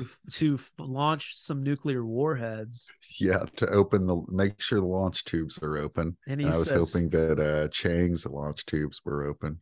Do you remember the targets he tells him? Yes, there are Pyongyang, North Korea, somewhere in Iran, Tehran or somewhere in Iran, Washington, D.C. And he says, if I don't get my payment, I will indulge myself in a little mass destruction. Yes. At some point, he has to say he's going to blow something up. He wants to launch some missiles or have the launch thing open. And Allenson says, sir, you already killed the crew and blew up a NATO ship. I think they're going to believe you're serious. And he's like, no. Yeah, he's too far gone. Take this to missile control. Stand by. Yes, sir. You know, I'm thinking, maybe we should give the president a little show. Something that proves we're serious and have the ability and the balls to carry out our threat. Sir, You've already sunk a NATO boat and torpedoed your Montana crewmates. I think you've made your point. I want to believe you, Mr. Adams, and I do. But knowing the Joint Chiefs, they've got everything under the sun gunning for us right now. What's so special about that spot? It's in the middle of nowhere. Sir, if we launch a nuclear warhead, everyone's going to know where we are. Yeah. The tumor's gotten too big at this point. Yeah, this is one of these, like, you don't know these Joint Chiefs of Staffs guys like I do. The Joint We don't Chiefs. keep a target locked on. They're going to take us out. President Barry Bostwick tells the USS Florida to fire when they're in range. He says that Krieg is a nut and going to launch no matter what. Which he's this right. is where Doc kills Chang. I Uh, don't remember how. Shoots her, but I don't remember how either. I remember all of a sudden she was dead and was like, oh, I guess that happened. This is just I zoned before. out at the same time. This is just as Commander Krieg is preparing to launch, where Doc and Persaul break in and manage to just blow everyone away, except I don't know if it says more Eric about Roberts. the movies we watch or our friendship or about the length of human Shit. attention span, but it seems like if you follow these episodes, we kind of usually zone out at the same time. Like neither of us can remember how he killed Chang. Yeah. That happened last episode too, where we both missed the same stuff. Well, the essential comedy of this podcast is that I'm the one with the burden of having to discuss the plot, and I famously really don't like plots. It's one of my least favorite things in films, and something that I'm not good at remembering. I'm more of a vibe and impressions kind of guy. Wasn't there a thing in Six Mark of the Beast that we forgot about a boat? Yes, there was. There's a whole sequence. We should review it again. After we did it too, there was a part of me that I was like, yeah, there's enough riffing and fun and like entertainment in this podcast episode, but like we really didn't do that plot justice. Because for some reason in that episode, I just stopped taking notes and said to myself, I'll be able to remember. And then I didn't remember hardly anything after a certain point. Now I don't remember any of it. When he has wants to launch on Pyongyang and Tehran and Washington, D.C., I started to think if this movie has the Doctor Strangelove ending, it'll be a 10 out of 10 movie. Yeah, I thought for a very flickering moment that it was going to have the strange love ending. I was getting ready to hear the "We'll meet again." We also in this part get the payoff of the Denzel thing, Sam Jackson, Denzel playing us in the movie thing, where Persaul says, if they make a movie of this, do we die at the end? And Gedrick tells him, no, they'll never let Denzel die at the end of the movie. Yeah, he also says like something like, if we die, how's anyone going to know to make our movie? So we get that he's gone up in estimation from being played by Sam Jackson to the actor he wanted to have play him, Denzel, in the mind of Jason Gedrick. Yeah, he has risen in his estimation. He's earned being played by the actor he wants to have play him. Well, so you brought up Strangelove, and it is interesting to note that Sterling Hayden plays that guy that goes crazy. Oh, yeah, you're right. Sweaty man. And the whole fate of the world lies in that guy's hands, just like it does in this movie. Roy, Death Charge is just ripping off Dr. Strangelove. It's ripping off everything. I feel it's fallen in my estimation the more I talk about it.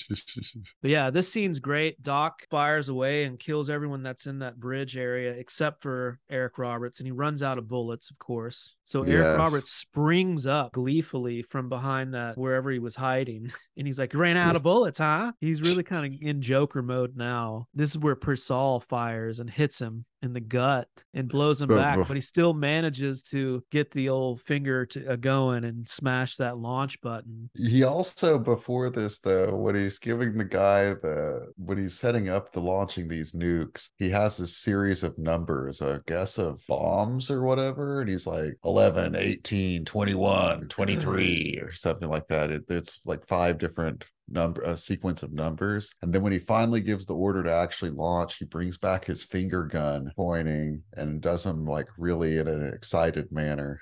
with a lot of burr. Yeah. And he's like 18, 21, 23. And I was like, that's pretty cool. You know, the first time I attempted to watch this, I fell asleep. Not because of the movie, I was just tired. And I woke up in this scene with him doing that crazy hand stuff and was laughing, thinking, oh my God, I can't wait to like start this over and make it to this part. So yeah, Krieg manages to launch the nuclear warheads. Yeah, nuke then, actually gets launched, and we see like what looks like stock he gets footage. shot It again may just be and some finally weird dies. CG they made. It's a crazy shot of the thing launching. Yeah, the warhead, a screaming comes across the sky. Or when it comes out of the water. Oh yeah. But you also see it in the sky. So yeah, this is where Eric Roberts dies. He doesn't really have any final lines or there's not really a dramatic moment for him. He just gets hit and falls back and you don't see him again. Yes, or rather no. And that's it. So now we have Doc and Persaul struggling to find the self-destruct code that they talked about at the beginning missile. of the... They hit the abort launch thing, and somewhere in the Allenson and maybe some other of the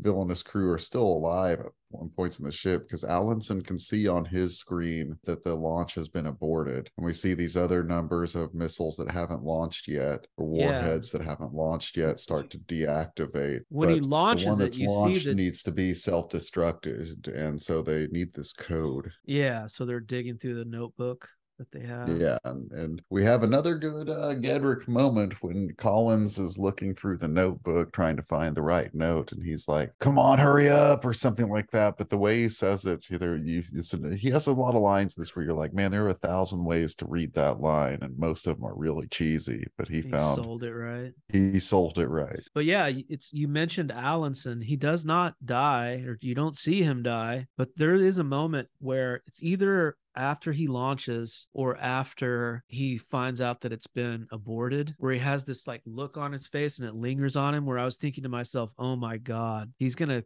kill himself. And in a tougher movie that wasn't made for DirecTV in 2008, we probably would have seen that. That would be cool. I kind of wish we had. Yeah. Yeah, maybe it did happen. The world is saved.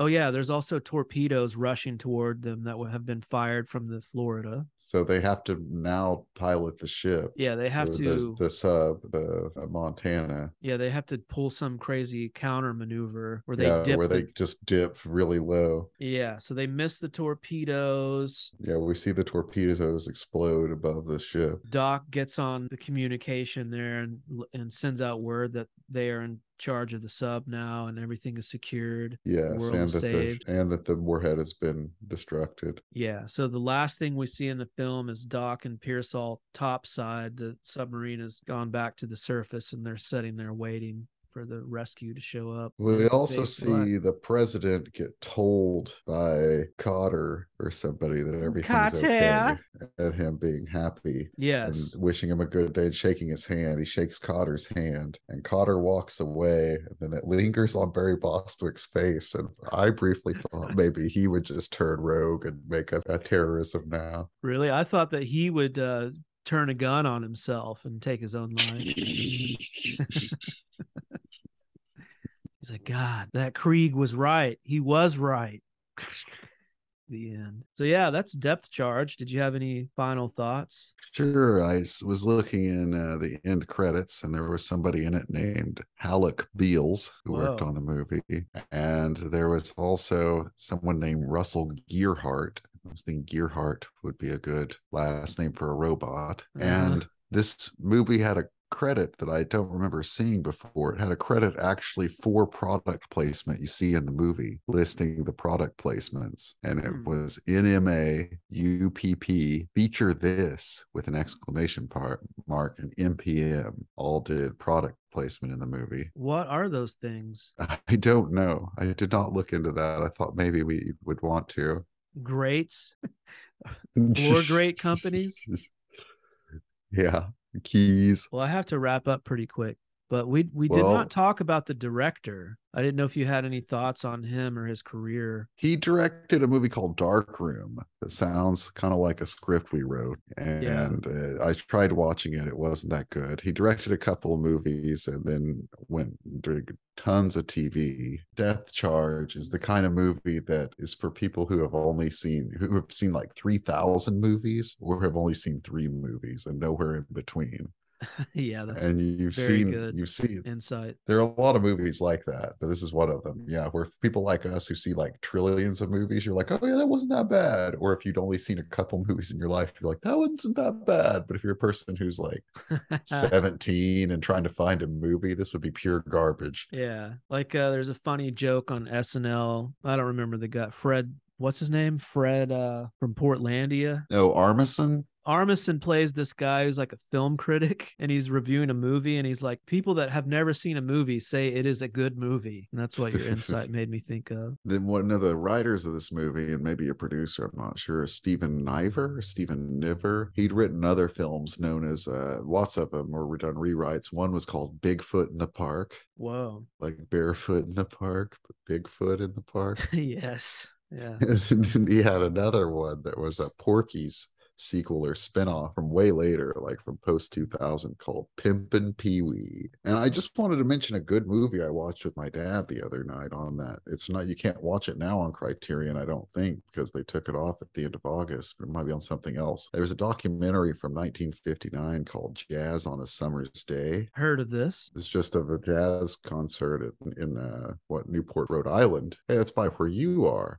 Yeah, 1950, probably a 1958 concert. The movie's from 1959. Newport has the jazz and folk fest, the famous Newport Folk Festival, where Dylan went electric. Oh, wow. Oh, yeah. But at any rate, I watched this late at night with my dad because he likes jazz, and I also thought he might get a kick out of seeing the old fashions and hats and stuff. And it's just a concert movie. But I swear at the end, I think he might have been crying.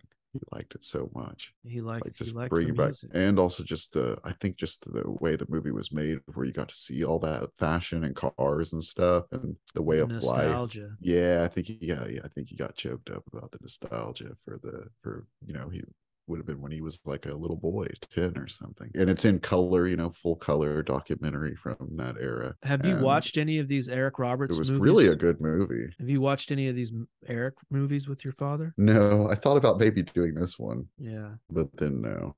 Well, let him know there's always a third mic if he wants to come on. I know you need to go, so I'm going to tell you about one of my dreams. Let's hear it. This is a good time for me to eat this Hershey's chocolate. Yeah. You'll be hearing some rattling on the podcast this episode. It's me messing with a Hershey's chocolate wrapper. Here's my wrapper right here. This is a good time to talk about the Eric Roberts body challenge. Yeah, let's talk about how that's going. How's that going for you? Terrible. Nice. How about you? I think I was down to 195, but then I refused to weigh myself because I'm sure I put on like more weight. So terrible as well. Yeah, okay, I'm not feeling great about myself. Me neither. It's like one of those things where I lay down at night and like I sleep nude and I'm lying down, and as I pull the covers over myself, I could see like curves in my body that shouldn't be there. You can't see your own penis. No, I can see just like huge folds of fat in places like my hip and belly moving to the side, and so I'm just like, oh god, this isn't good. Eric Roberts as Commander Krieg made me feel better about my own body. So I had a dream with you in it. Nice. Was I naked? No, but it was about making the podcast. I had the dream this morning, I think, after you texted me about when would be a good time. I think I looked at the text and went back to sleep. And I had a dream that you sent me a text about the podcast, but the text was actually a notebook page in a notebook. I opened the notebook and read it, and it said that you needed Kish to fund another podcast, and we're taking a hiatus. And the Kish was spelled Kish.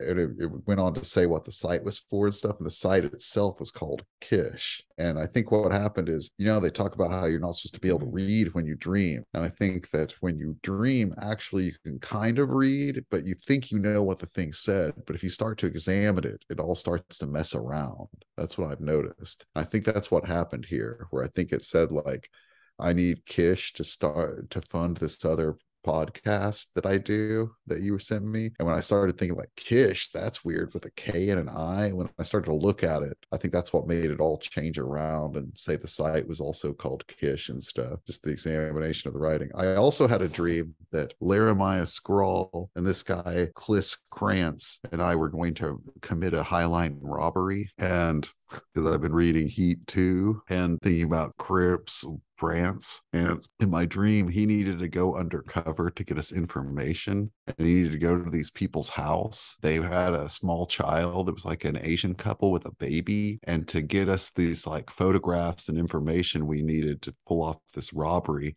he posed as a quite flamboyant, like Martin Short in the Father of the Bride movies. But he, instead of being a wedding planner, he was a photographer and took pictures of them. And then he kind of posed actually, as something of a Scotty Bowers type character. Yes, he did. With a wacky mustache and a frizzy fro. And then he managed to sell actually the photos to the family after he took them under false pretenses. And they liked them a lot. And I remember the other guy, there was this other guy, and he was like, man, it's a shame when a gay photographer has to lie to his clients to make money. But I thought it was funny because he was neither really a photographer nor gay. That's that was wild just his stuff. cover. Might be all I have. Maybe time for me to go back to bed in the pantry. Might be good to quickly note, like, this is right around the time period when Emma Roberts really started to become a big star. She was in Lime Life, Wild Child, and The Flight Before Christmas as a voice this year. Did you memorize that, or do you I have had that the tab dossier up since before you came in? Yeah, I think the Nancy Drew movie from the year before was a big one, as well as was this Aquamarine mermaid film, was kind of a big teen craze. So yeah, this was the beginning of the Emma era. Her show ended. This was not. This was her show ended in 2007. Her TV show Unfabulous. Oh yeah. But this is our rare year, I think, where Eric Roberts beats Julia Roberts, because Eric Roberts is in a supporting role in The Dark Knight. This was the year he beat Julia Roberts. Yeah, she had kind of a smaller year. She was only in a movie called Fireflies in the Garden, based on a Robert Frost poem that starred Ryan Reynolds. Yeah, the year before that, she was in Charlie Wilson's War, a film I've never seen. That one I remember as being one I should rewatch. Yeah. So 08 is really Eric and Emma's big year. I think you could argue Eric was the winner in 08. Yeah, The Dark Knight, man. People love that flick. What a hit. They sure do. Well, how was your 2008? It was a strange year. Is that the year you moved to Oklahoma from California, or was that 07? It was. At the end of 08, I did, yeah. And throughout all of 08 was kind of a weird gypsy year of not having a place to live, working on scattered productions of things and trying to make a living in California. It was the year you met Ryan Seacrest. Yep. Still talk to him to this day. In fact, he's a big fan of this show. We should have him on sometime. How was 08 for you? 08 was a good year for me, followed by a terrible 09. Yeah. Yeah, 09 was a really bad year for me, but 08 was a really good year. Like, I was in love and got a new job, I think, towards the end of 07. Maybe it was in 08 that I got a new job and had a little more cash in my pocket. It was hustled around a lot in like living situations that sucked. So maybe it wasn't all roses, but it wasn't a terrible year. 08 seems like kind of a decent year in my memory. They were fun. Those were good creative years. 07, 08. You and I were acting together in projects and writing fun stuff together, and really feel like there was some kind of artistic evolution that happened in 07, 08. Yeah, in fact, just talking about 08 is making me kind of want to be a better man and be more like you feel like your father at the end of that gay jazz movie you were telling me about? A little bit, like not, like maybe we should be making more stuff. Gets harder as you get older, Roy, but we must keep fighting. Yeah, I was just thinking that like I've made a big trade in theory, from creativity to security and wisdom. Maybe I need to go back to creativity. Well, you're always welcome back. If you ever decide to start giving a shit about this podcast, podcast, the door is always open. We'll see. No promises. All right. Next time we're gonna talk about Raggedy Man finally? I think so. Okay, cool. All right. It's set in And stone. certainly not Power 98. We're gonna talk about Six the Mark, uncut. It deserves its own episode. It sure does. All right. Adios, everyone. I gotta clean my house. I'm having some people over. Weird. Stone